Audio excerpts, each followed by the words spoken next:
ఈ వీడియోలో నేచర్ ఎలా ఉంటుందో చూపిస్తాను. ఈవినింగ్ టైమ్స్ పక్షుల కిలకల రావాలి ఒక్కటి కాదు, బయటికి వెళ్ళి మనం ఎలా అయితే పనులకు వెళ్ళి ఈవినింగ్ ఇంటికి ఎలా చేరుకుంటాము, అదేవిధంగా మార్నింగ్ బయటికి తిరగడానికి వెళ్ళి ఈవినింగ్ ఇంటికి వచ్చేటప్పుడు వాటి సందడి ఎలా ఉంటుందంటే ఇలాంటి క్లైమేట్లో చూస్తే చాలా హ్యాపీగా అనిపిస్తుంది. అందుకే విలేజెస్ ఎప్పుడు గ్రేటే.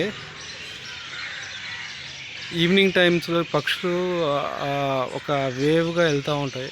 అవి చూస్తే ఇంకా మనసుకి చాలా ఆహ్లాదకరంగా అనిపిస్తుంది.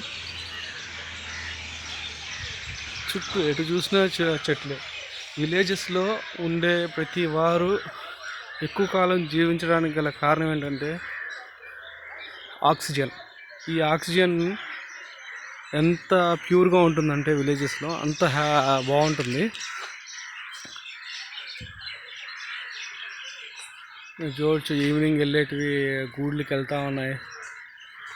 ఇలాంటి సౌండ్స్ వింటూ ఉంటే మైండ్కి చాలా రిలీఫ్ ఇస్తుంది.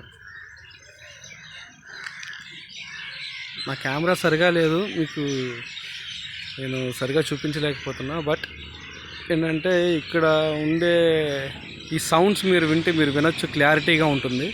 ఒకసారి చూడండి, చాలా సౌండ్ వస్తుంది, చాలా సరదాగా కూడా ఉంటుంది. ఈవినింగ్ టైమ్స్ ఇలా ఎగురుతూ కనిపిస్తాయి. 1-2 కాదు, ఒక్కోసారి 50-100 కూడా తిరుగుతూ ఉంటాయి ఇటు సైడు. నాకు నచ్చింది నేచర్. మీకు నచ్చితే, నా వీడియోలు నచ్చితే లైక్ చేయండి, షేర్ చేయండి, కామెంట్ చేయండి, సబ్స్క్రైబ్ చేయండి. Thank you.